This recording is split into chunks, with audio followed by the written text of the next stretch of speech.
alegria estarmos juntos novamente com o coração aberto e o espírito disponível e desejoso. Quando a gente está com o coração aberto e o espírito deseja, a graça de Deus acontece na nossa vida, ainda tentando nos livrar daquela grande tentação que nós já comentamos ontem, né? Eu já sei, eu já escutei isso. Se eu soubesse que era, não teria vindo, né? Então, nos livrar disso e desejar no espírito e na alma. Vamos fazer uma oração? Em nome do Pai, do Filho e do Espírito Santo. Amém. Nós estamos aqui reunidos, como estavam em Jerusalém, pois só quando vivemos unidos é que o Espírito Santo nos vem. Nós estamos aqui reunidos,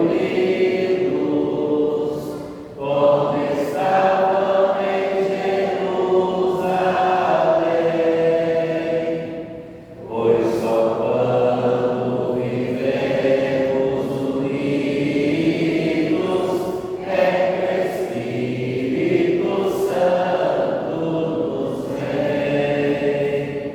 Derramai sobre nós, Senhor, nessa noite, nesse momento, a graça do vosso Espírito, uma porção dobrada dele, para que nos encha de sabedoria, de discernimento, o dom da inteligência, para que nós possamos compreender nessa segunda noite de formação tudo aquilo que nos for ensinado, tudo aquilo que nos for proposto, tudo aquilo que nos for apresentado.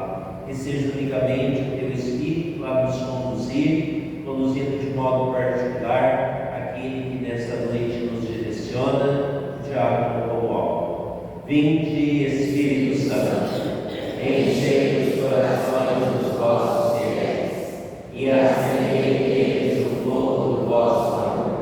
Enviai o vosso Espírito e tudo será criado e renovareis a face da terra.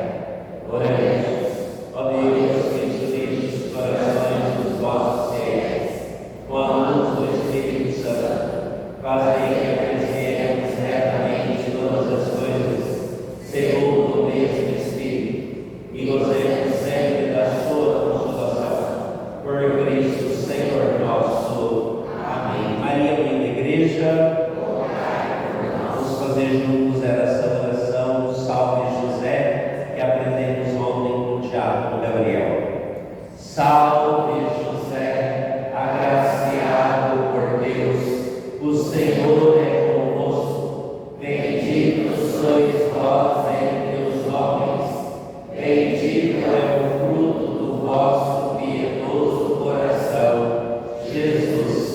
São José, Pai adotivo de Jesus, olhai e cuidai de nós agora e na hora da nossa morte santa.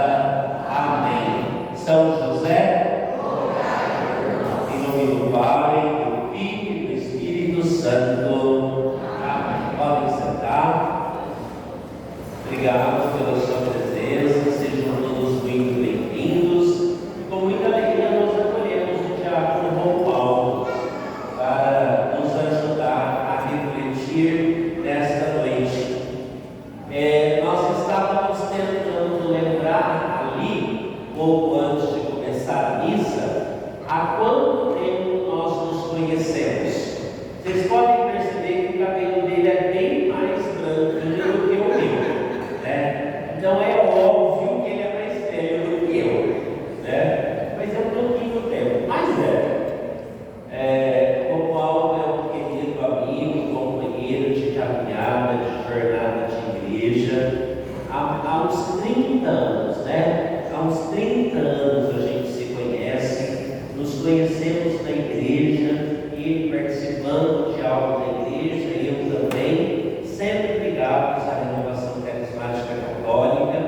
Depois a gente, na verdade, nos tornamos irmãos de paróquia, né, lá em Franca, paróquia São Benedito, a paróquia de onde, na verdade, eu entrei no seminário. Claro que a vida toma os seus rumos, né? Eu fui para o seminário, me ordenei, ele casou, 3 filhos, né? 3 filhos, e de repente estava arrumando para a escola diaconal, né? Se ordenou diácono, então se tornou um irmão do presbitério junto comigo. Uma alegria tê-lo aqui nessa noite. Obrigado pela sua presença, obrigado pelo seu sim, tão pronto, tão generoso. Romualdo, você pode dar posse? E já na hora já confirmou o dia e tudo. Muito obrigado. Seja bem-vindo, sinta-se em casa, né? A palavra é toda sua, tá bom? Obrigado. Amém, obrigado por essa comida. Meu Deus. Peraí, gente. Sabe? Sabia.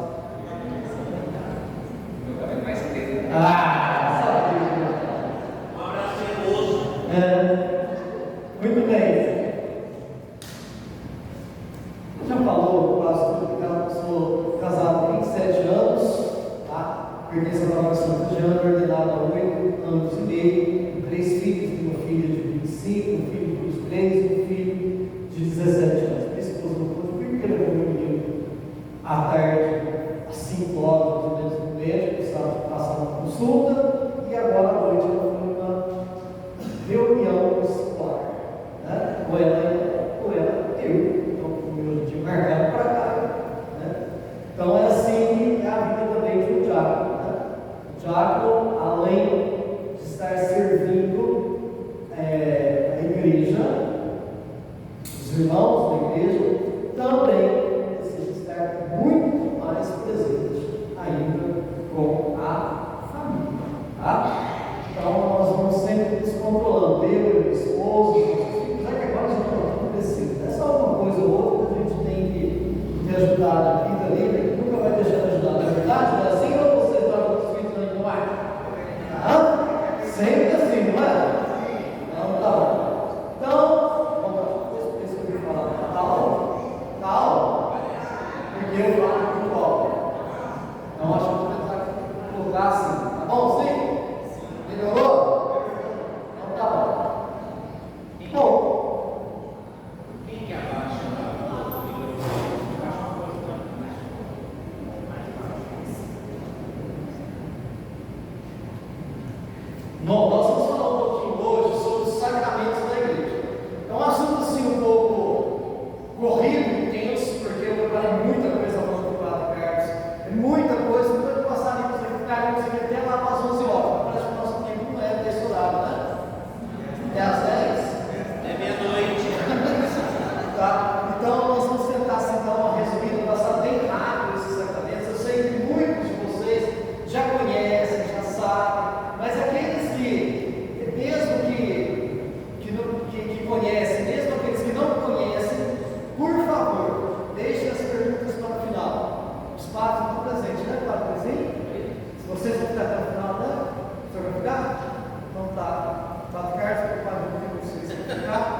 no sacramento do batismo, nós nos tornamos filhos de Deus por meio de nosso Senhor Jesus Cristo. Também somos inseridos na vida de fé da igreja, nos tornamos membros da igreja. Pelo sacramento do batismo, nós encontramos a graça da salvação, porque nós somos libertos do pecado original, ou seja, nós saímos da morte e vamos para a vida. Então, o sacramento do batismo nos dá essas graças. Nós podemos sempre dizer que nós somos filhos de Deus, membros da igreja e pessoas que estão buscando viver a santidade, porque saímos da morte para a vida, para a eternidade. É a ressurreição.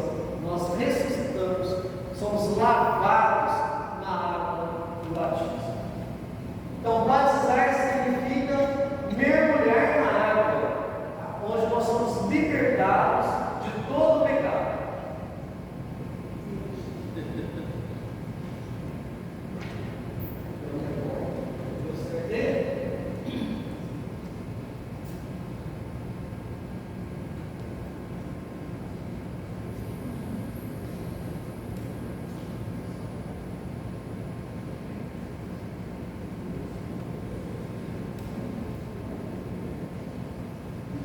Está passando.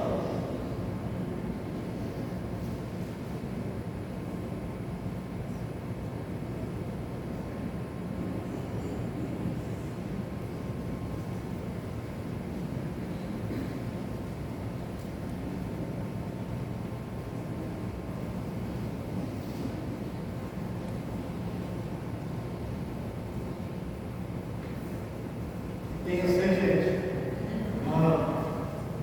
Deu certo? Tá. Jesus disse aos seus apóstolos: ide por todo o mundo e pregai o evangelho a toda criatura. Quem crê e for batizado será salvo. Tá? O que a igreja faz? Ela continua a realizar esta ordem que foi passada pelos apóstolos. Então a igreja continua exercendo essa missão no mundo de levar o batismo a todas as pessoas. Então, como que era no princípio o batismo? Nós podemos dizer assim, é claro que não há uma confirmação total, porque provavelmente no começo de toda a igreja já acontecia batismo de crianças, mas há um tempo na igreja que demorava mais ou menos 3 anos para que a pessoa pudesse se preparar para depois ela receber o sacramento do batismo, tá? E depois de um certo tempo, novamente, a igreja voltou a ministrar com mais regularidade o batismo para as crianças. E quando ela coloca o batismo para as crianças, é no sentido de que o pai e a mãe são responsáveis por isso. E também um padrinho, uma pessoa que possa ajudar essa criança e os pais na caminhada de fé. Então a responsabilidade do batismo é do pai, da mãe, quando leva uma criança, do padrinho e da madrinha, e também da igreja. Então a igreja também ela é responsável por esse batismo. Como que acontece a preparação para o batismo? Aquela preparação de pais e padrinhos que muitos de vocês já participaram. Todos já participaram? Todos? Ou alguém nunca participou da preparação de pais e padrinhos para o batismo? Acho que a maioria aqui já é pai, mãe, padrinho, padrinho, né? Então essas preparações elas são necessárias, tá? Na vida da igreja para a formação, a preparação, pelo menos levar um pouquinho mais de conhecimento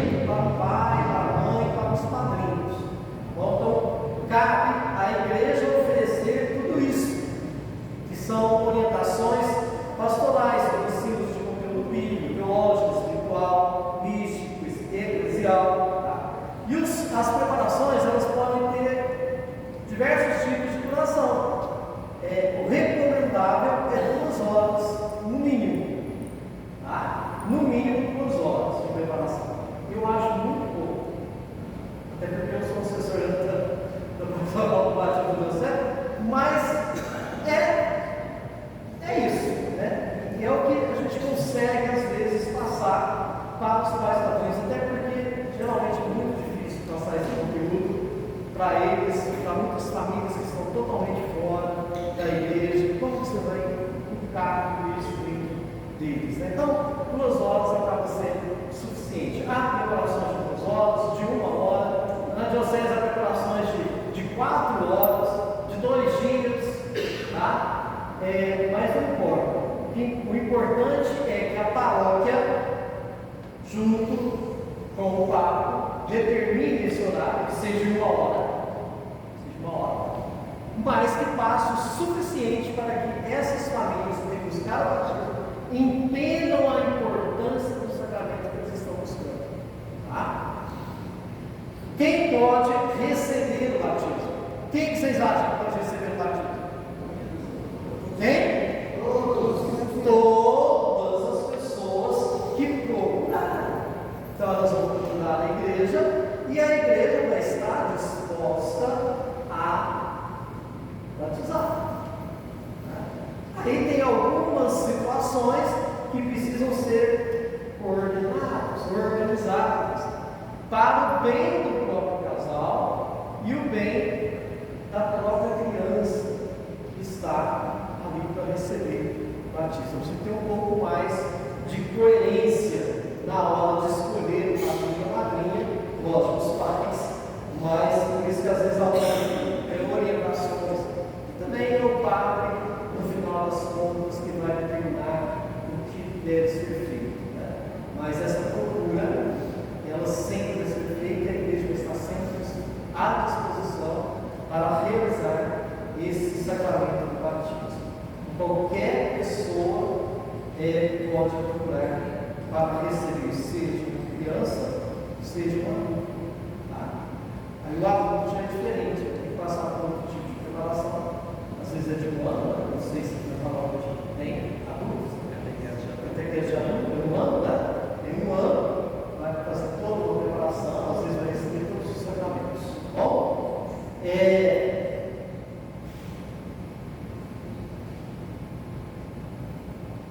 o batismo, gente, ele é um só.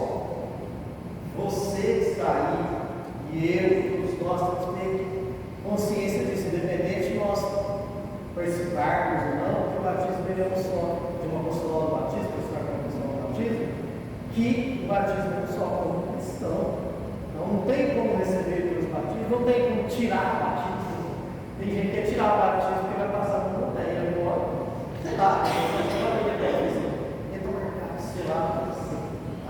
então, o batismo, uma vez batizado, para sempre batizado, no seio eterno da glória eterna do Pai. Filho, amado, querido, membro dessa igreja, mesmo não sendo fiel. E o que nós estamos fazendo com o nosso batismo? Vocês estão se formando, se preparando? Estão vivenciando essa graça de ser membro da igreja, ser filho de Deus, de ter recebido a força do Espírito Santo?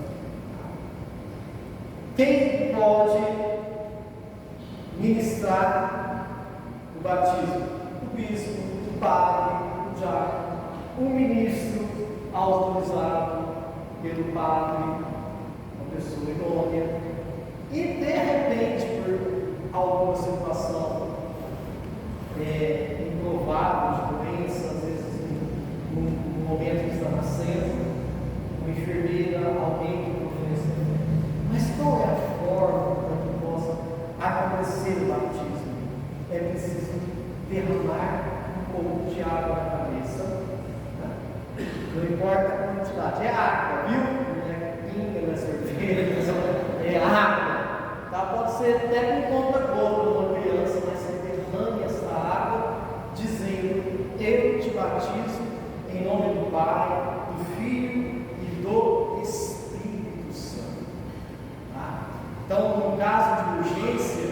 qualquer um de vocês pode realizar batismo em caso de extrema urgência. Depois, se uma criança que está dentro do momento, você vai procurar, se ela tem que curar a sua vida, você vai avisar a mãe, o pai, procurar o sacerdote, procurar a igreja, explicar o que aconteceu, como que foi, para que possa ser isso depois conferido pelo padre e terminar os ritos que precisam ser feitos. Tá bom? Para registrar esse batismo também, porque depois no futuro vai precisar dele para outros sacramentos da igreja. Então já disse que batismo com água, batismo pode acontecer por infusão e imersão. Não é efusão e efusão e emersão, não. É infusão e imersão. Tá? O que é imersão? Quando é mergulhado na água. Aqui acontece isso, não sei se já aconteceu, de você pegar a criança inteira ou o adulto e mergulhar. Tá tudo mergulhado no rio. Não pega não. Pega dois patos, não pega o pé na mão. Então, isso é o de imersão. E o de infusão é o que nós estamos acostumados, que é o que mais acontece, derramando a água sobre a cabeça 3 vezes. O padrinho e a madrinha precisam sim procurar viver uma vida mais coerente com o Evangelho. Por isso que às vezes acontecem algumas situações, né, na hora de escolher o padrinho e a madrinha, que eles não estão com uma vida muito coerente, e aí a mãe e o pai já escolheram, não sei quem, que ela não sei de onde, não sei do quê, e infelizmente não vai rolar, não vai dar certo. Tá? Então, isso é muito importante vocês saberem, porque depois, um dia, vocês podem precisar de orientar. Vocês nunca vão dizer não. Né? Eu posso batizar a criança? A madrinha é assim, olha, eu não tenho muita certeza, vamos lá conversar com o padre, vai lá no escritório da igreja, tá? Nunca diga não. Nós já tivemos muitos problemas, as pessoas falam não. Batismo não pode falar, não é assim. A última palavra do padre é ele que vai, a responsabilidade é dele. Joga para ele, você não fala não. Tá? Você pode até orientar, pessoal, eu acho que vai desse jeito assim não vai dar muito certo, não. Não está vivendo, não é casado. Né? Então, são situações que precisa de. Quais são os efeitos do batismo? Torna a pessoa uma criatura nova, ajuda ela a participar da natureza divina, dá a ela a capacidade de crer, esperar e amar a Deus, viver e agir no Espírito Santo, por meio dos dons, crescer com bem, no bem pelas virtudes morais.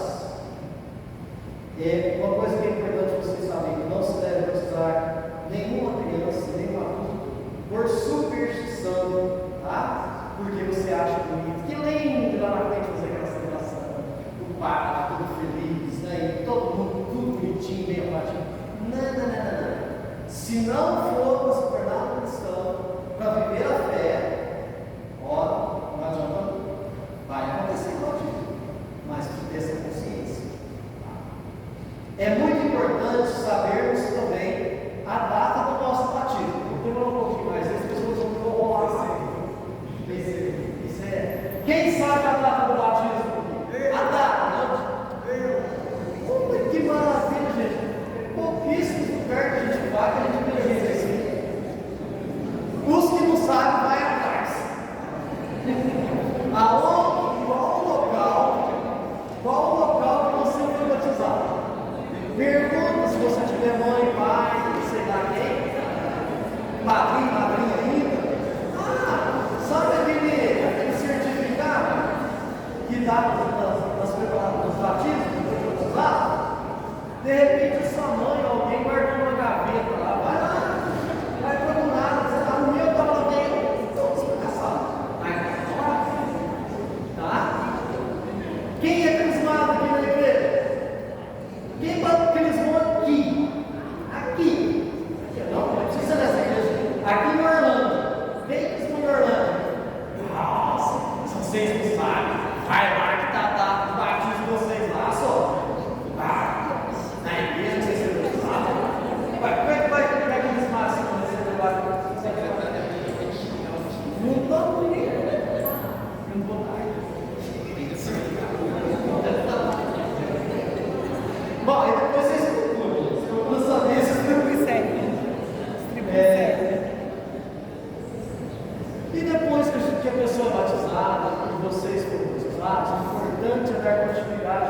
vocês que têm filhas, têm que ajudar essas crianças a caminhar, tá? Eles nunca vão ser, talvez, do jeito que você pensa. Assim como os meus também cresceram do jeito, e eles permanecem na igreja, fazem as coisas, mas a gente queria que fosse igual a gente, né? Tudo robôzinho, tudo certinho, bonitinho, não tem nada disso, tá?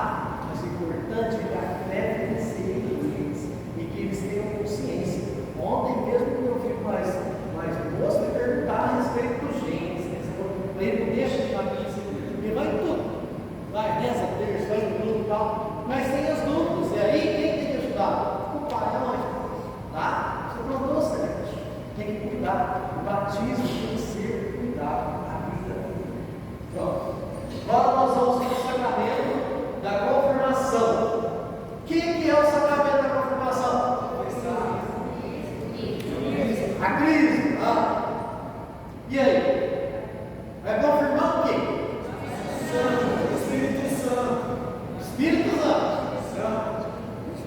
Vai confirmar o batismo. Porque você já está na idade, a pessoa já está na idade mais adulta, mais capaz de responder por si só, tá? Mesmo que ela precise ser ajudada, mas ela já tem essa capacidade, tá bom? E no sacramento da confirmação, acontece o derramamento da plenitude do Espírito, dos dons. Então a pessoa recebe a força plena do Espírito para agir, para poder evangelizar, para poder viver a fé, para poder entender o sentido verdadeiro de participar dessa igreja, de ser filho de Deus, entender todas as coisas. Então o sacramento da crisma tem esse sentido. Eu recebo a força plena mesmo. Se a gente, eu estava fazendo uma leitura, se a gente soubesse o quanto que é importante o sacramento da crisma, a gente não ia ficar correndo nem para cá e nem para lá, porque tudo aquilo que a gente precisa, a gente recebe no sacramento da crisma. A força.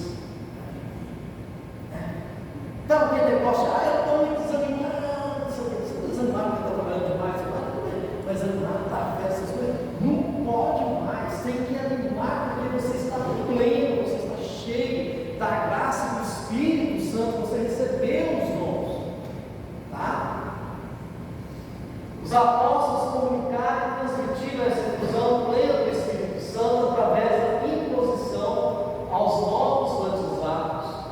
Às vezes perguntaram, mas não está na Bíblia, não sei o quê. Sim, a palavra você não encontra, mas você vê os gestos que acontecem quando se celebra o sacramento da confirmação, que é a mão do bispo impondo as suas mãos e rezando para que o Espírito Santo seja derramado sobre aquela pessoa.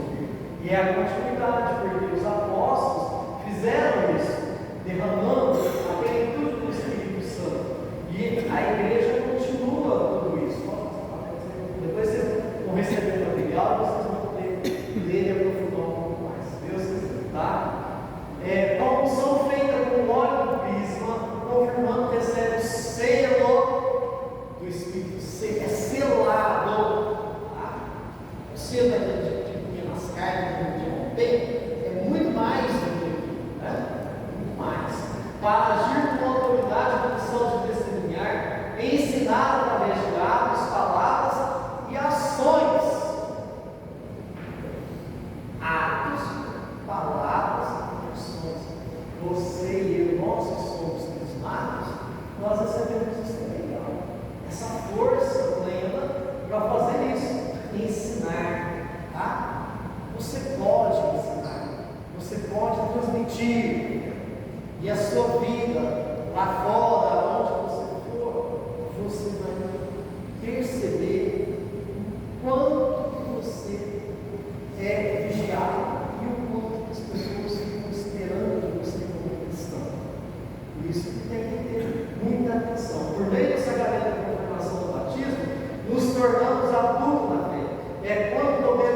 o nosso sim, nos tornamos verdadeiros cristãos, passamos a fazer parte do apostolado de Cristo.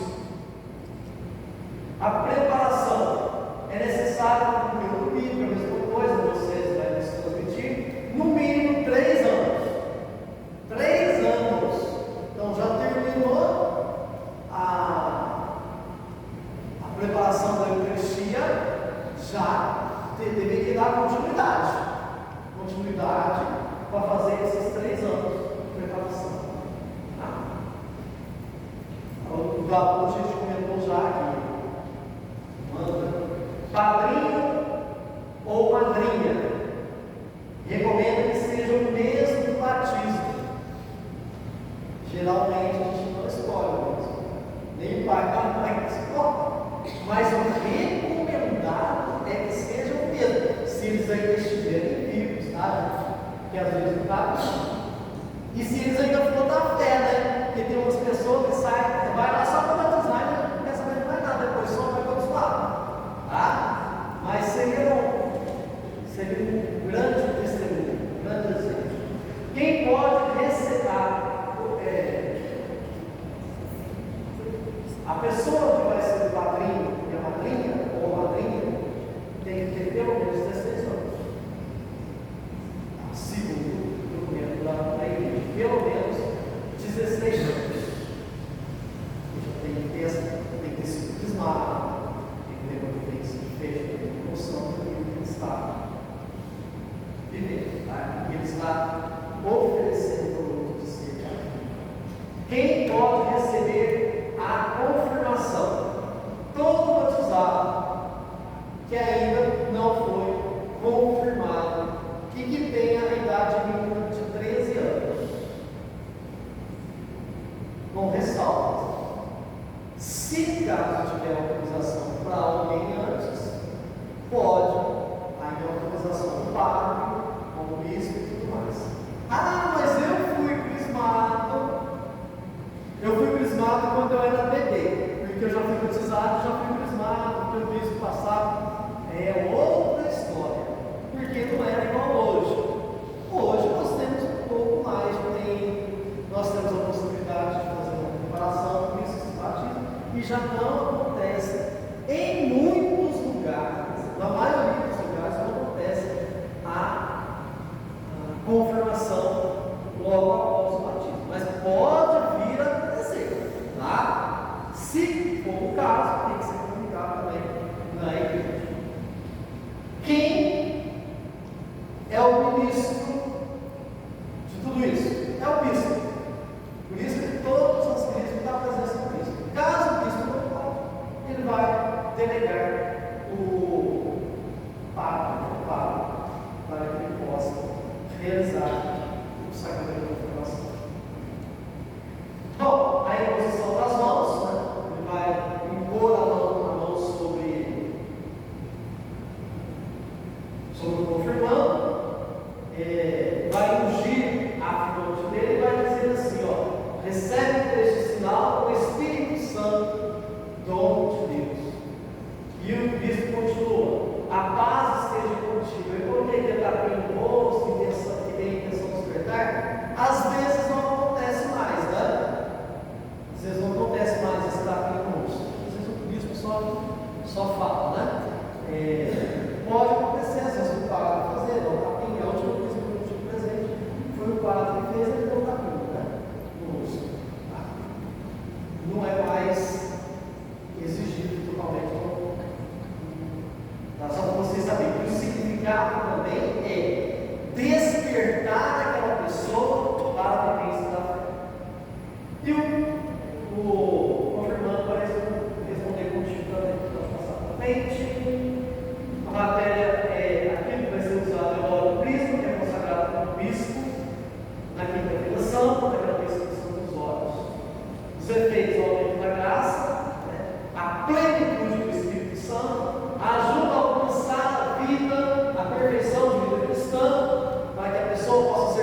pernas, para dar uma despertada.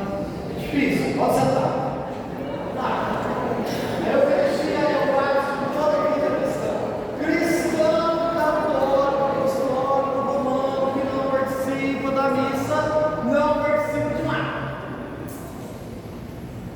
Tá? Porque na missa que ele vai receber tudo que ele precisa.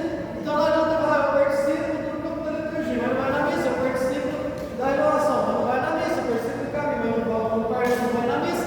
Vai que você não vai na missa, não é cristão, católico, tem que participar da missa. É uma obrigação. Já estou cortando bastante pela frente, tá? Então, na Eucaristia, tudo é ligado a ela. Então, todos os sacramentos são ligados à Eucaristia. Então, toda celebração de sacramento pode ser realizada dentro de uma celebração eucarística.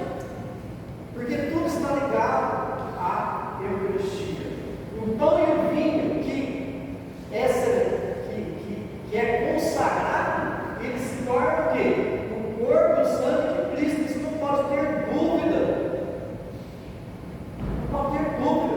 Se você estiver dúvida, tomara que a hora que o padre estiver levantando e você estiver dúvida, a hora que vocês colocarem na boca, vem sangue.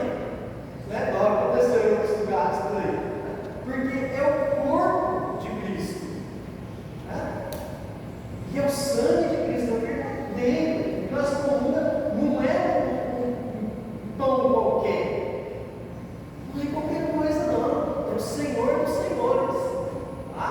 Na Eucaristia nós recebemos o corpo e sangue que nos fortalece, que nos encoraja, que nos dá ânimo de participar ainda mais da vida de fé.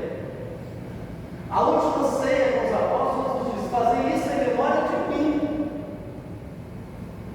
instituído por Cristo. E desde então a igreja atualiza esse mandato até os dias de hoje. Passou pelos apóstolos, pelos sucessores, que são os bispos, até chegar a nós. É claro que nada de mas a dinâmica, o molde da missa é praticamente o mesmo. Modificou muito, porque você vai ter igreja tão linda como a igreja de vocês aqui. Imagina naquele tempo onde eles celebravam lá nas catacumbas. Às vezes uma casa emprestada, um fundinho lá. Então as coisas vão mudando, mas a essência continua a mesma. O sacramento é conhecido como Eucaristia. Por quê? É ação de graças. Ceia do Senhor, porque foi a ceia que Cristo quis celebrar antes com os seus discípulos, antes da sua paixão. Fração do pão, que é o rito judaico de partir o pão, também os apóstolos, os discípulos, faziam isso porque Cristo repartiu o pão. A gente vê os discípulos de Maús, eles vão reconhecer como partir o pão. Né? Então, as primeiras comunidades também celebravam. A gente lendo o livro lá dos apóstolos percebe isso, né? Eles repartiam a fração do pão. Santo do sacrifício, porque atualiza o único sacrifício de Cristo incluindo a oferenda da igreja. Santo do sacrifício não é que toda missa Cristo vai morrer, né? Não é isso? É a atualização. Então a mesma coisa que Cristo fez se atualiza agora. Bom, então a gente tem que ter essa noção também. Não é uma. Se eu estiver errado, vocês são os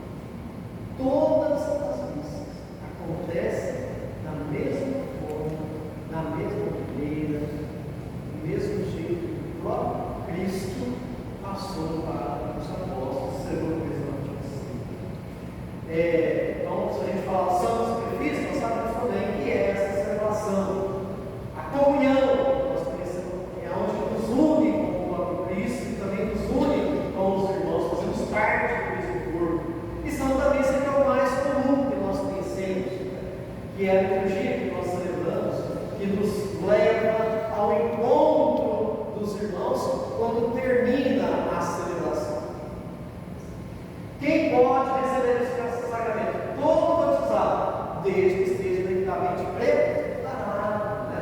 Então, como que ele vai estar preparado? Ele tem que fazer um autoexame de consciência, ver se realmente ele vai poder receber o exame para o santo, para conversar, se de perdão dos pecados. Preparação deve ser preparada para receber a primeira comunhão. As crianças, né, já com idade de 7 anos. 7 anos. A partir dos 7 anos. Aí o padre vai preparar. Se vai ser do 7, vai ser do 8. O padre para a hora definitiva. Tá? Então, de 7, tem a nossa palavra que vai ser do 8. Tá? E são 3 anos. Uma catequese continuada também para essas crianças ou para essas pessoas. Os adultos vão fazer a preparação separada de um ano. Ministro ao bispo do padre. O pão é farinha de trigo sem fermento e vinho canônico. Então, não é qualquer pão.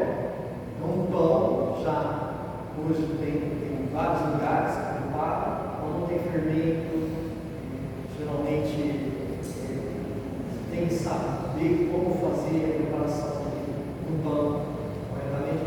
E o vinho também não pode ser de qualquer maneira, mas pode ser qualquer um. Tem que ser um vinho já preparado, vinho canônico, já tem os lugares próprios que possa ser comprado. Tá? Tem álcool? Tem.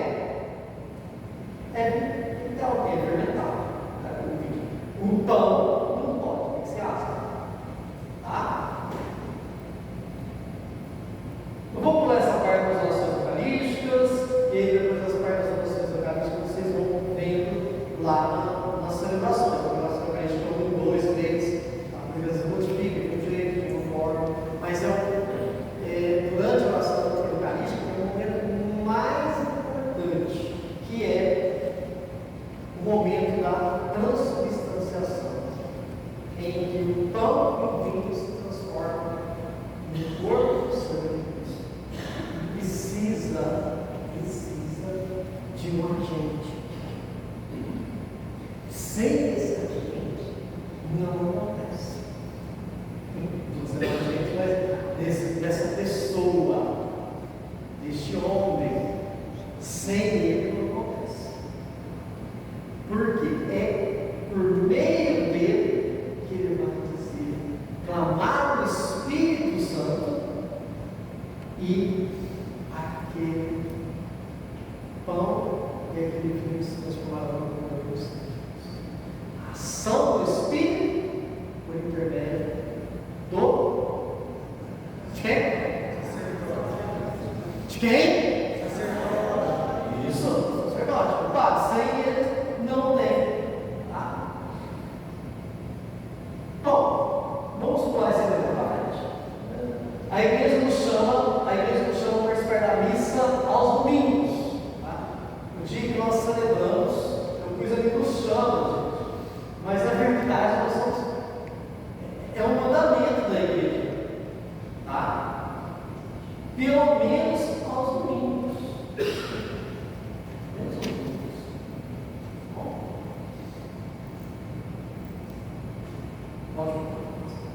Sacramento de cura. Depois vocês vão tirar lendo ou perguntando. Sacramentos de cura são 2. Quais são? Gente, vou acordar. Penitência e unção dos enfermos. Tudo bem. A penitência é o sacramento de conversão, perdão e reconciliação. É a confissão dos nossos pecados. É quando nós nos apresentamos diante do sacerdote para expor para ele a nossa condição humana de homem e de mulher pecador. Tá? Cristo disse assim: recebei o Espírito Santo, a quem perdoardes os pecados serão perdoados, e aqueles os quais não tiver, se passaram para quem? Para os apóstolos. E os apóstolos passou para quem? Os seus bispos, os sucessores, que por consequência está na missão do sacerdote, dos padres, na autorização dos bispos, para que eles possam também perdoar os pecados. Tá? Então todo batizado pode e deve procurar a misericórdia de Deus através do sacramento da confissão. Bom, é todo batizado. Tem algumas situações que talvez não adianta nem procurar, porque a pessoa precisa, ela pode preocupar, conversar, aconselhar e tudo mais, mas ela precisa tomar uma atitude, né? Tem situações de vida que a pessoa precisa tomar uma atitude de mudar de vida para que ela possa realmente receber aquele perdão. Porque se ela não se emenda, ela não quer mudar, quer estar vivendo da mesma forma, então vai lá e mais, tá? Então é muito sério essa questão do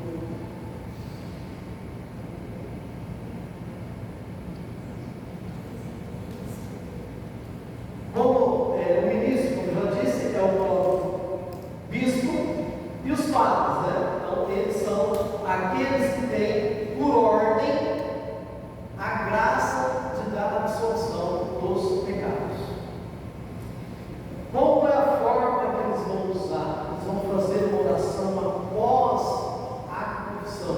Vamos dizer assim, ó: Deus Pai de misericórdia, que pela morte e ressurreição do seu Filho reconciliou o mundo consigo e enviou o Espírito Santo para a remissão dos pecados, te conceda pelo mistério da Igreja o perdão e a paz, e eu te abençoo os teus pecados, em nome do Pai, do Filho e do Espírito Santo. Quais são os atos do penitente após ele receber isso? Ó, todas as vezes que nós vamos lá confessar, nós precisamos ter aquilo ali, ó, a contrição, que é o arrependimento sincero do pecado. Então eu preciso primeiro saber, eu estou arrependido. Talvez você pode até cair de novo agora, mas aquilo que você sabe que você não quer, que é muito difícil para você, mas você vai lá confessar. Então você tem que ter certeza que você está arrependido. E é um pedido de perdão sincero, porque você quer mudar a vida. Vai diante, vai acusar, declarar integralmente todos os seus pecados. Você vai passar aquilo que está acontecendo na sua vida de pecado. Tá? Mas não precisa entrar em detalhes, não. Porque os detalhes vai tomar muito tempo. E de repente, nos detalhes, você vai estar acusando o outro, em vez de acusar você mesmo. E às vezes o erro é seu, você está acusando os outros, ele vai acusar. Tá? Tem que tomar muito cuidado com isso. Depois que a gente recebe o perdão do pecado, o que vai acontecer? A satisfação, que é reparar o prejuízo causado pelo pecado. Então, de repente eu roubei alguém e eu preciso reparar essa pessoa. De repente eu fiz alguma coisa que não devia, eu chutei alguém, eu tenho que ir lá e pedir perdão a essa pessoa.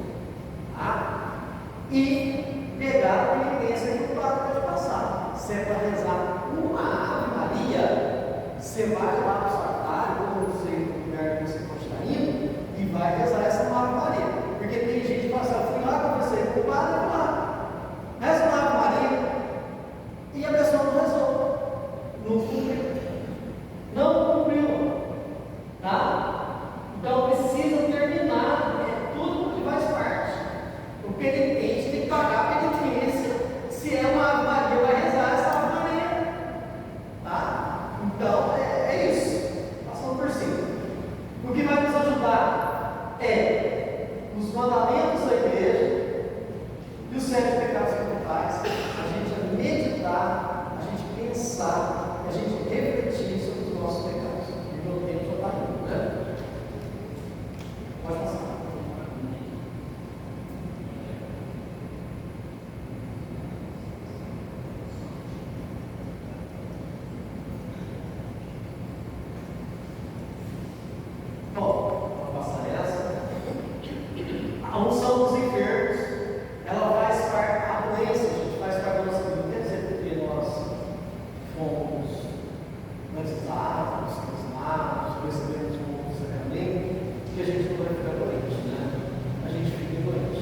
Então a nossa condição é uma condição frágil, muitas vezes por causa do pecado, além da condição humana do nosso corpo, também por causa da nossa fragilidade humana do pecado.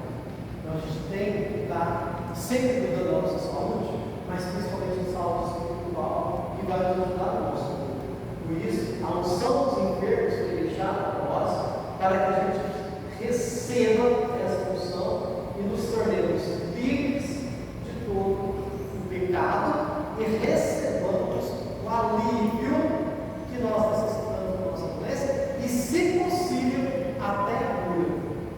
Tá? Então, o sacramento da unção dos enfermos não é para o último momento só, é também. Mas muita gente fica deixando para o último momento.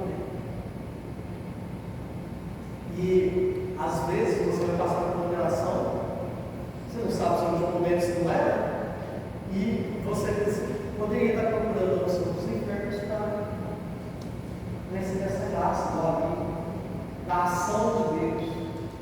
Bom, quem aqui já recebeu a unção dos enfermos? E eu também. Tá? Por quê? Porque é algo que nos foi deixado, que Cristo proporcionou. Porque quando Cristo veio ao mundo, Ele curou o cego, curou os leprosos, curou de febre, curou os paralíticos, e Ele foi isso.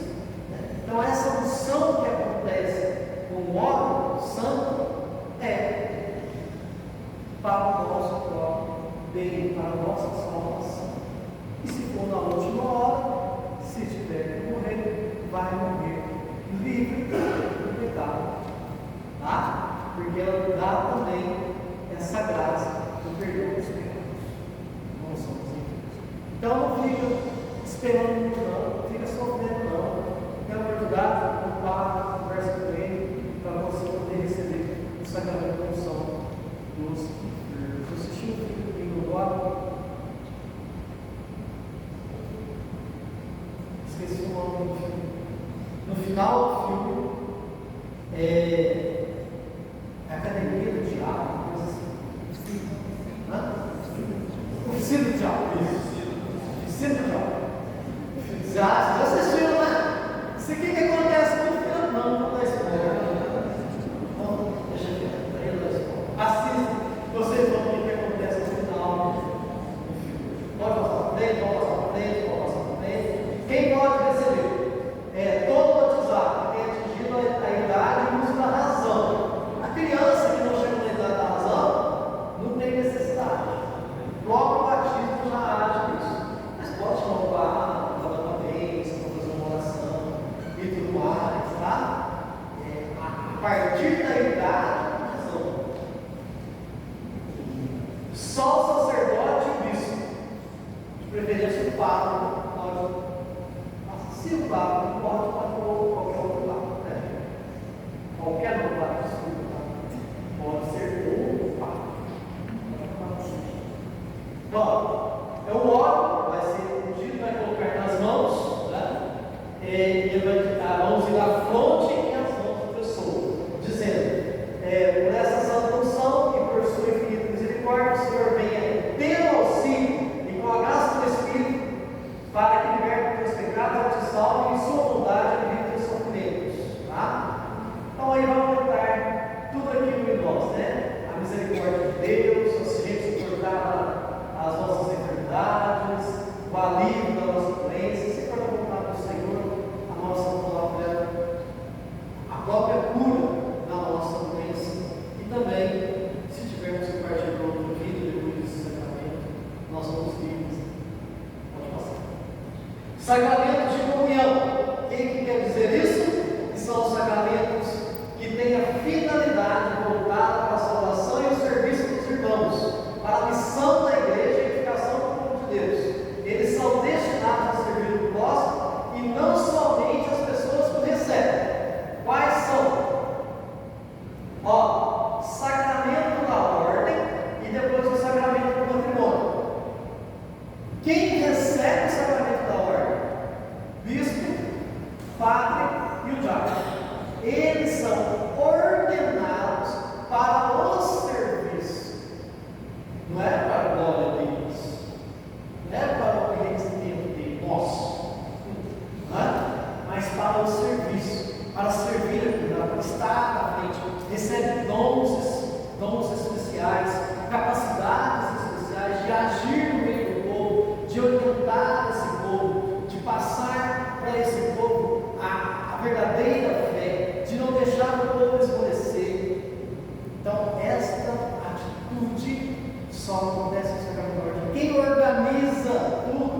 dizer em ordem, né, que quer dizer nesse sentido, é os que estão separados do meio do sacerdócio comum para o sacerdócio ordenado.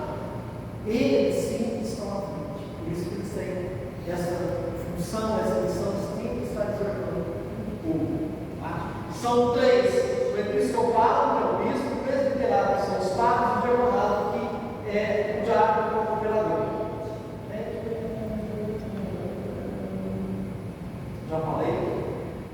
Quem pode receber este sacramento? Quem for batizado. Tá? Tem que ser do sexo masculino. Assim como Jesus escolheu seus apóstolos, depois os apóstolos escolheram seus sucessores. Bom? Os bispos e os padres, para serem ordenados, não podem ser casados, não podem ter tentado suicídio, não podem ter sido batizados recentemente, não podem ter apostatado da fé. Tá? O diácono pode ser casado ou não, porém, ele não vai exercer outras funções que são próprios do próprio padre, que é a consagração da Eucaristia, a dissolução dos pecados e dos enfermos. Ministro para a ordenação é sempre o bispo. Para os presbíteros e diáconos, um bispo. Para o bispo, para ser a ordenação de um bispo, precisa de 2 outros bispos mais um bispo ordenante. 3. Matéria é a imposição das mãos do bispo sobre a cabeça do ordenando. Tá? E uma oração que é feita consacratória. E cada uma das orações tem um rito diferente para cada grau.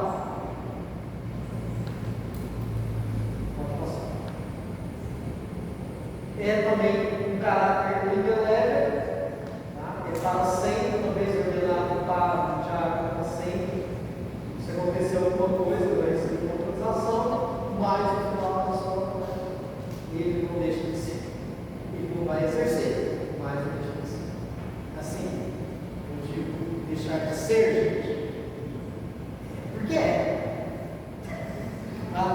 Então a gente precisa rezar muito pelos nossos padres, pelos nossos diáconos, para os jovens vocacionados, pelos seminaristas, tá?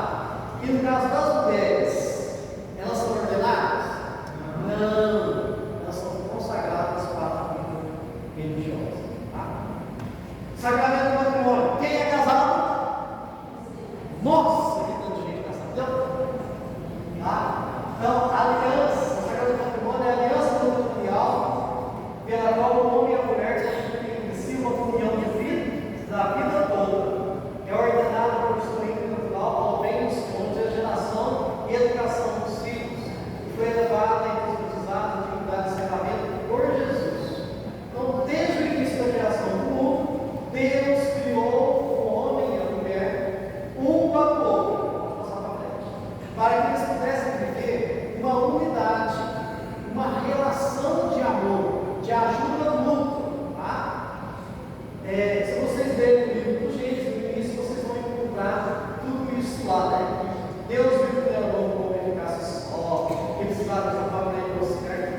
um homem e uma mulher batizados, que livres de impedimentos, que não possam, não sofram constrangimentos, que não estejam impedidos como eu falei no ritual eclesiástico, porque às vezes a pessoa é casada no civil, separou mas como é que faz? Na igreja. Tem outras coisas que acontecem também, tem que vir, conversar com o padre, porque como está a situação, de repente a pessoa já tem uma outra família lá, né, com filhos e tudo mais. Como é que fica isso?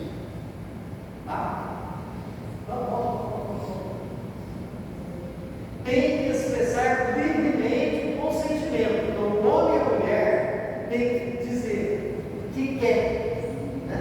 Realmente quer o outro, e tem que ser isso, tem que ser expressado publicamente. Por isso que eles vão para diante do altar. Porque essa expressão tem que ser exterior, tem que ser para fora, para que todas as outras pessoas que estão participando dessa relação, que são testemunhas daquela realidade que está acontecendo um para o outro. Em questão dessa questão do consentimento, se faltar isso, não tem casamento. Não acontece muito bom no sacramento. Em questão de alguns impedimentos, de constrangimentos, às vezes acontecem muitos matrimônios forçados. Não pode. E depois vem aquela coisa para poder fazer a tal autoridade. Não trabalha nada. Então tem que estar ciente, consciente de quem você está escolhendo, de quem você já escolheu, porque quem já escolheu. Então, agora, não é obrigado, mas tem que aguentar um pouco mais, né? Às vezes. Tem gente que até sofre ao momento de vencer, ou tentar a graça também do matrimônio. Ministro, o casal segundo a tradição da igreja, o ministro, quem ministra é o próprio casal diante do altar. Aí eu pergunto, com quem que você vai casar? Com o Padre Carlos? Quem você vai casar? Com o Padre Leitinho? Eu prefiro o Padre Leitinho, vou casar com ele. Não, eu prefiro o Thiago Romualdo. Não prefere nada. Os ministros são vocês. Não quer dizer que nós não somos ministros. Nós também somos, de certa forma. Tá? Nós não deixamos de ser. Por quê? Passa para frente.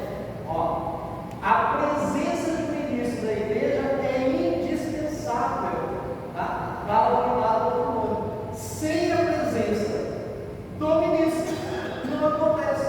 Por quê? Porque é ele que vai colher o seu consentimento. É ele que vai dar a bênção. E assim por diante. É ele que vai colher dentro da igreja, colher no casal, no sentido de agradecer o casal. Então, eles são os ministros, mas sem a presença do ministro ali da igreja, ele não acontece também no sacramento.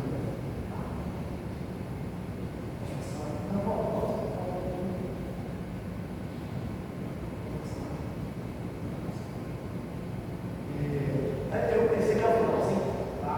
Eu só. Acordem! Lembra daquelas perguntinhas do diálogo que é feito durante a celebração do matrimônio?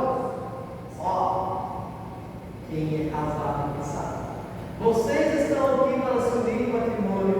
É de livre e espontânea vontade que fazeis? Sim. Não podem simular, né? Sim, e agora? Olha, só que isso é interessante, né? Todo mundo fala assim, e às vezes não estão se unindo de livre e espontânea vontade. Estão sendo forçados pelo pai, pela mãe, porque aconteceu uma situação assim, sabe? Por causa da sociedade, porque vão falar de mim, vão falar daquilo, você fez isso dele. Não é? Sendo muito sério. Une-se em matrimônio. Essas perguntas acontecem durante a celebração do matrimônio. Por isso que antes tem que ser preparado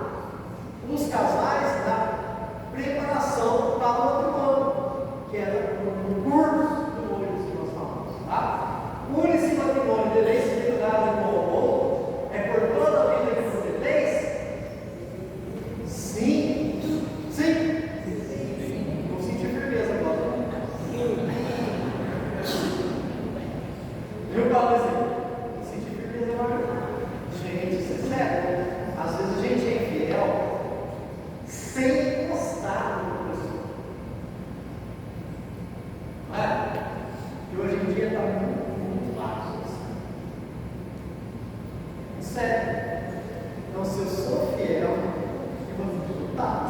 É uma coisa, é um casamento de vida. Ela deve falar assim para vocês. Eu casei uma vez só, porque a continuação é só vez casar. Não caso mais não. Vocês casam? Se ficar viúvo, casa.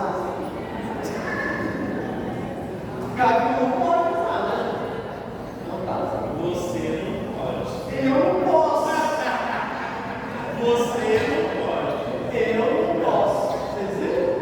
Olha para vocês verem como são as coisas. O diabo não pode. Você fica viúvo, acabou. Acabou.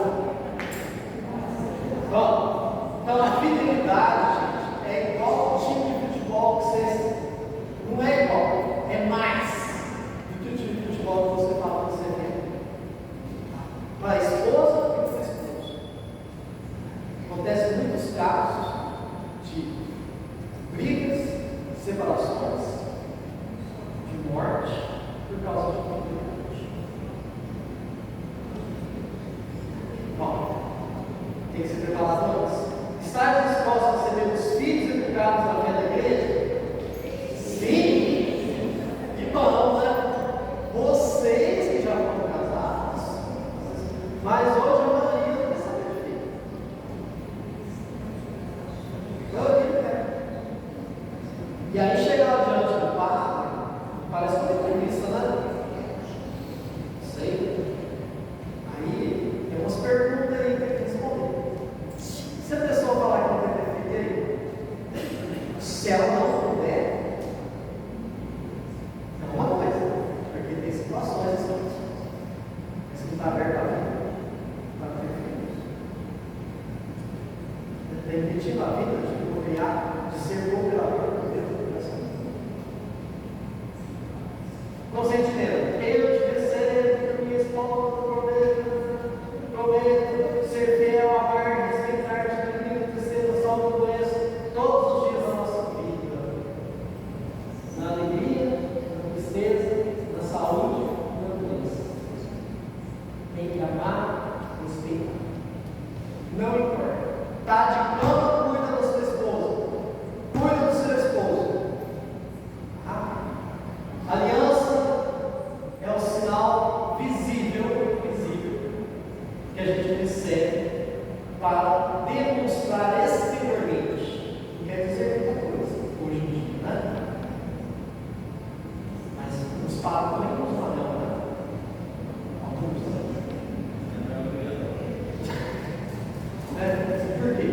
Para mostrar que eu tenho um compromisso com alguém. Mas assim, e aí? E essa aliança vai ser feita em tempo. Coração, por dentro, também. Você quer mostrar. As pessoas têm muita gente com respeito. Mas para frente, tal. Ó, amor é um dos efeitos que se vê no relacionamento. A unidade absoluta. Até que a morte, né? É o final, é a morte. Casamento é até a morte. Morreu, aí pode casar com outro, se você quiser. Vai ficar casado eternamente lá no céu. Eu não fizesse com ela. De repente a gente sabe que é eu acho. Ajuda no fecundidade, tudo isso tem que aumentar durante a relação, durante a experiência de vida do outro. Bom? Vamos passar?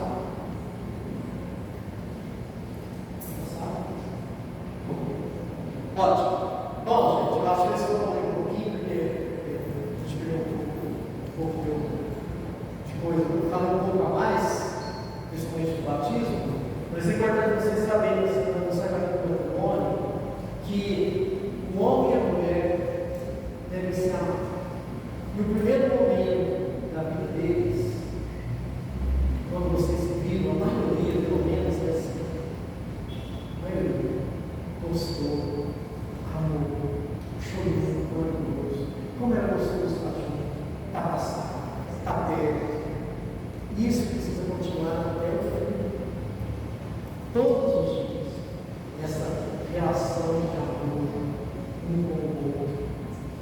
tem que cultivar isso, não pode deixar isso acabar. É como se hoje fosse sempre o primeiro dia. É difícil, eu sei que é difícil, mas precisa fazer isso. Esse amor de casal, consagrado a Deus.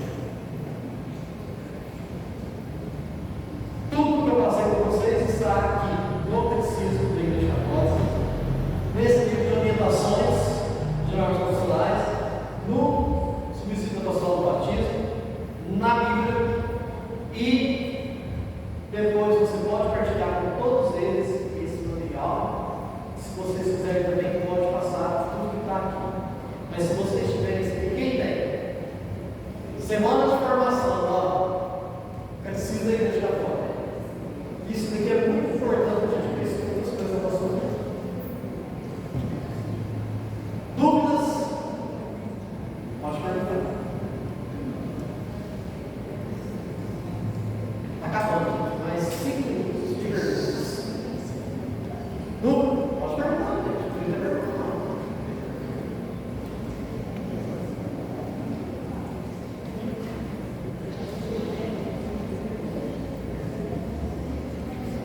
Não? Gente, mas...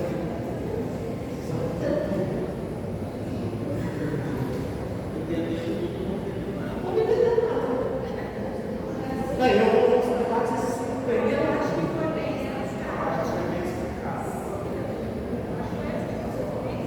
então, mas assim, tem alguma dúvida? Vocês podem perguntar, gente. Aproveitando essa semana de formação, né? Então pergunta se você vai querer explicar. Tá, exato. Mas e aí? Às vezes tem alguma coisinha assim que vocês querem perguntar, mas responde rapidinho. Ai, padre, acho que existe.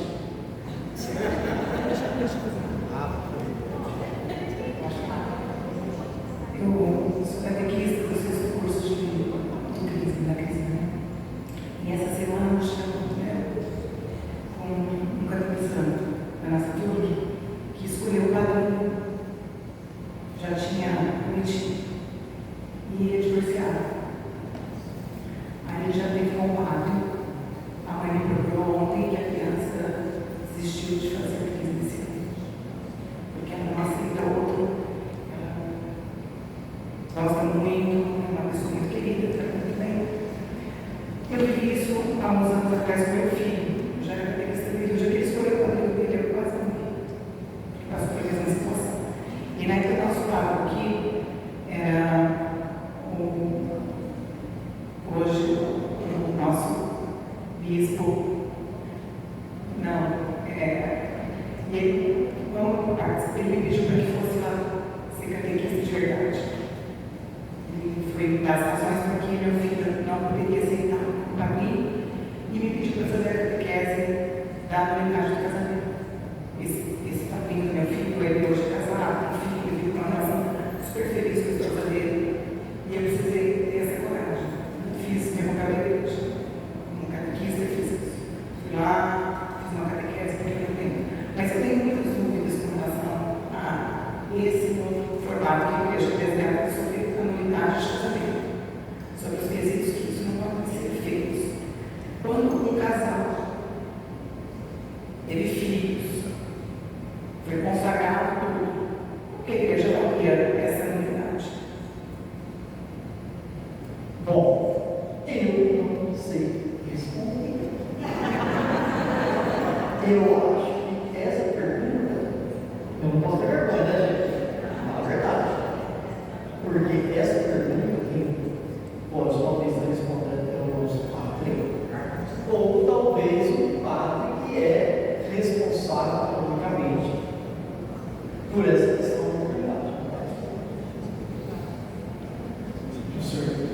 Bom, o final da pergunta como que é a igreja? Ele foi consagrado, foi casado, teve filhos, teve tudo. No caso, a minha, casado se separa. Eles chegaram à conclusão de que realmente Houver unidade. como que isso é feito. Por exemplo, eu fui casado com o senhor, a gente chegou à conclusão de que se nós dois, como um corpo, resolvemos que a gente não queremos o nosso casamento, a gente tem intenção de casar novamente, a gente tem uma segunda relação. Aquela igreja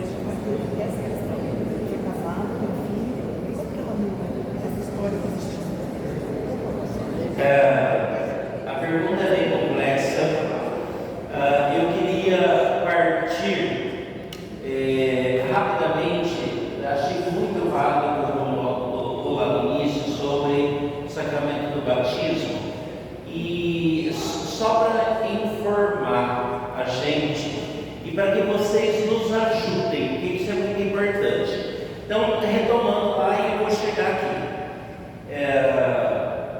O batismo de urgência, quando o Romualdo falou que qualquer pessoa pode batizar, é verdade, né? Por exemplo, nasceu um filho seu, um neto seu, um filho de algum conhecido seu, está lá no hospital, na maternidade, às vezes na UTI, correndo risco de vida. Se você está lá, vamos supor, você é a mãe, seu filho está correndo risco de vida, você pega um pedacinho de algodão, molha um pouquinho de água no copo e batiza o seu filho, em nome do Pai, do Filho e do Espírito Santo. Pronto. Isso é importante que a gente saiba que nessa situação, ou qualquer uma outra de risco, qualquer pessoa pode batizar. Tá bom? Depois, com relação aos padrinhos. Tem que benzer água? Oi? Não tem benção de água, porque não tem ninguém ali para benzer água. Né? Não tem. Entendeu? Pode um algodão. Eu falei algodão porque eu já fui de emergência numa UTI que tinha nascido uma criança. Então, por uma questão de higiene, para eu não ficar pondo o meu dedo na testa da criança, um algodão, umedeci ele e batizei de emergência. Tudo bem que foi chamado o padre e deu tempo, mas para dizer, está correndo risco. Se tem uma enfermeira lá, às vezes a mãe não tem ninguém, a criança está na UTI lá sozinha, se tem uma enfermeira que tem consciência disso, ela batiza a criança. Claro que depois, como o Romualdo falou, vai ser levado para a igreja, sobreviveu, vamos supor, claro, né? Sobreviveu, vai ser levado para a igreja para completar os filhos, certo? Morreu, nasceu a criança, morreu, não foi batizado. Eu mando dúvida para que vocês nos ajudem. Padre, o senhor batiza? Não batiza, batiza é só para vivo. Né? Já aconteceu, padre, morreu recém-nascido, está chegando no cemitério, o senhor vai lá, a família pediu para dar uma bênção. Vou lá, esperei, chegou, padre, o senhor batiza? Não batiza mais. Batismo, sacramento é só para vivos. Tá bom? Esse nível de informação para vocês nos ajudarem. Os padrinhos. Eu tenho dito nas nossas reuniões de catequese, um problema gravíssimo é que nós prometemos padrinhos ou afiliados sem antes consultar as normas da igreja. E aí depois sobra para quem? O bonito. Padre, o senhor tem que dar um jeito, porque eu já prometi. Eu só tenho esse padrinho, não tenho outro, eu já prometi. Meu filho já escolheu como filho, ele acabou de dizer. Pai, agora, que culpa eu tenho? Se vira. Eu não vou resolver esse problema. O senhor não abre uma exceção para mim, eu não abro exceção. Porque se eu abrir exceção para você, eu tenho que abrir para você, eu tenho que abrir para você, eu tenho que abrir para você. Nós vivemos num mundo e num país, numa sociedade tão injusta, que a gente reclama tanto, porque aquele lá tem vantagem, o outro tem vantagem, e na igreja a gente vai fazer a mesma coisa. É isso mesmo que vocês querem que eu faça como pároco? Que eu abra a exceção, esse pode? Se esse pode, o outro também pode. Paciência. E eu sou taxado sempre como chato, um padre chato, porque eu não abro exceção. Eu não sou melhor do que ninguém, também tenho um monte de pecado, mas pelo amor de Deus, se eu vou fazer para um, eu vou fazer para todos. Porque esse, porque aquele, não sei. Então assim, estou dizendo isso para vocês nos ajudarem. Não prometa padrinho e nem afiliado antes de vir e consultar as normas da igreja. Nós temos normas, aí eu falo, na sua casa não tem norma? Você deixa qualquer pessoa chegar na sua casa e fazer o que quer? No futebol não tem norma, quando você põe seu filho lá no campinho de futebol? No balé não tem normas? No pulmão não tem normas? No inglês não tem normas? Na igreja também tem. Por que a igreja tem que ser uma bagunça? Eu chego e faço o que eu quero, na hora que eu quero, do jeito que eu quero. E aí o padre fala, não, quem é ruim? O padre. Taxa a igreja, taxa o padre, taxa todo mundo. Então eu vou embora, não quero mais saber da igreja, porque a igreja não faz o que eu quero. O inglês faz o que quer, o balé faz o que quer.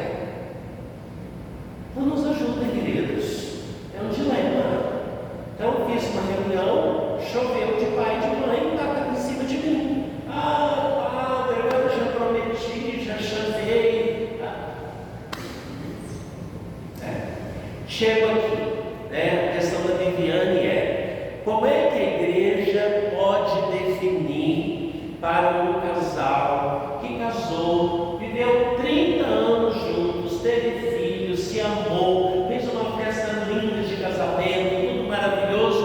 Como é que a igreja pode chegar e dizer para esse casal, depois de 30 anos, que o casamento deles foi nulo? Primeira coisa, não, a igreja não anulou o casamento. Não existe anulação de casamento. Ok? Nós confundimos os termos. O termo é nulidade. Nulidade. Não é anu, é nulidade. Tem uma diferença. Anular, eu anulo, desconsidero. Nulidade, a igreja abriu o processo, porque o casal, depois de 30 anos, se separou, teve filhos, se amou, como eu já falei, mas separou, e entrou com o pedido de nulidade.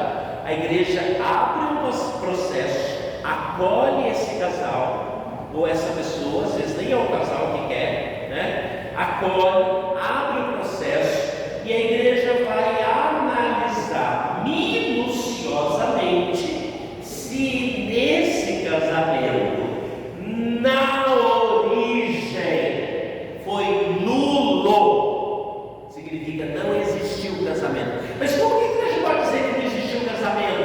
Casou, viveu 30 anos, lindo, maravilhoso, teve filho. A gente nunca sabe o que passa em quatro paredes. Por mais que a gente conheça, que a gente ouça, que a gente isso, que a gente aquilo, a gente não sabe o que passa em quatro paredes. E se a igreja, eu confio na igreja como mãe ou não, se depois de um processo minucioso de estudo, de entrevista, de pesquisa, vai atrás desse, você conheceu o casal? Vamos entrevistar. Você conheceu o casal? Vamos fazer essa entrevista. Se a igreja chega e diz: o casamento foi nulo, na raiz ele foi nulo, tem várias situações que dá nulidade para o casamento, né? Vou citar alguns bem, né, extremos talvez. Casou, de repente descobriu que um ou outro era gay, não gostava da verdade de mulher, teve relação, teve filhos, mas nulo. Casou bêbado, bebeu no dia do casamento, usou droga no dia do casamento, nulo. Não dá essa consciência, né? Como o Romualdo falou, prometeu lá filhos, vocês esperam ter filhos, educados, queremos, depois não teve nada, né? Nulo. E tantas outras situações que a igreja vai dizer: foi nulo ou não foi nulo. Respondi mais ou menos? Sim, tem vários fatores. Por isso que a igreja abre um processo, acolhe o casal e vai minuciosamente pesquisar, vai atrás, corre aqui, corre ali, para dizer houve ou não houve nulidade. Tá bom? Não é anular o casamento, não anular, mas é dizer: esse casamento na origem foi nulo. Tá certo? Nesse caso, quando meu filho escolheu um casal que estava se separando, com essa ordem que eu recebi do meu pai na época de ser catequista do casal, eu fui fazer uma visita, pedi Espírito Santo que fosse. Eles estão casados hoje, não se separaram. É isso, porque às vezes ajuda muito, né? Uma das questões que também eu tenho falado, né? Agora a gente acabou o encontro dos noivos na paróquia. Não deixe a busca de socorro na última hora dos casais, das famílias, porque às vezes deixa chegar no: eu estou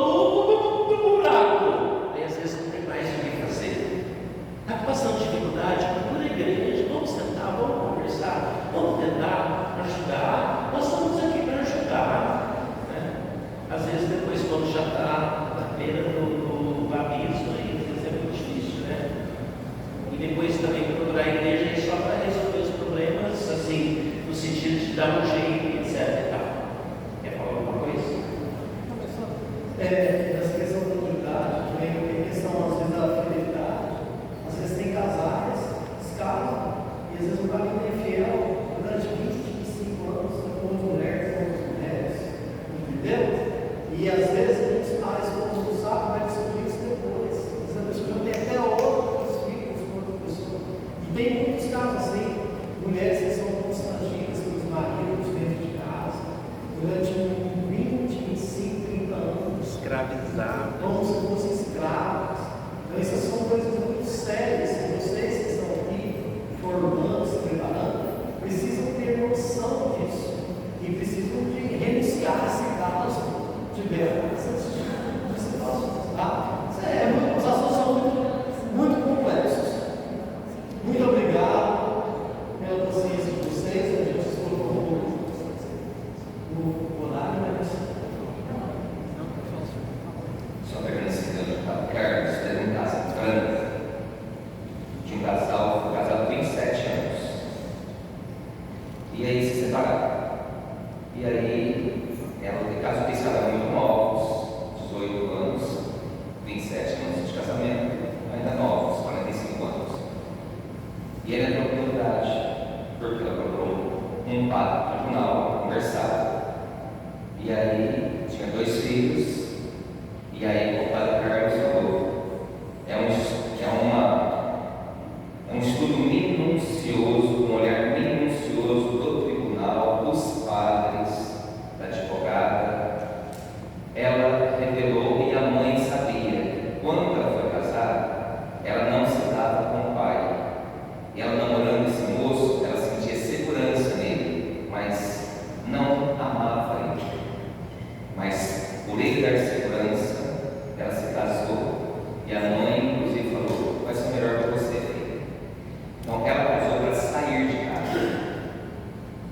Então, ela não tinha um consentimento claro de amor por aquele rapaz. E depois do casamento, ela tem os problemas. Se não existe um amor total, ela ficava no casamento por causa dos filhos, mas teve uma hora que ela não aguentou. E aí ela revelou no tribunal que ela casou forçada. E a mãe é testemunha dela, porque a mãe sabia. Então, deu unidade matrimonial, porque na raiz, lá na fonte primeira, ela não tinha um consentimento claro. Muito bem. Vou deixar com ele, se caso vocês quiserem, são 6 folhas só. Então, o material vai ficar disponível no escritório paroquial. Quem quiser, seja xerox dessa apostila, seja os slides, aí vai ficar tudo disponível. Depois vocês podem procurar. Bom, para fechar, uma coisa, né? A gente nunca sabe o que de fato passa entre 4 paredes. Por isso a gente não pode nunca julgar, né? Nem de cá nem de cá, porque só quem está lá dentro sabe o que de fato acontece. Tá bom? Então, obrigado mais uma vez. Amanhã nos encontramos novamente. Tem missa às 19 e depois da missa aqui. Amanhã o tema é Bíblia e quem nos fará a reflexão será o Padre Flávio, também de Franca. Ok? Obrigado pela presença de vocês. Obrigado, querido Romualdo, que receba esse mimo como uma forma de agradecimento pela sua presença, por nos ajudar nesta noite. Obrigado.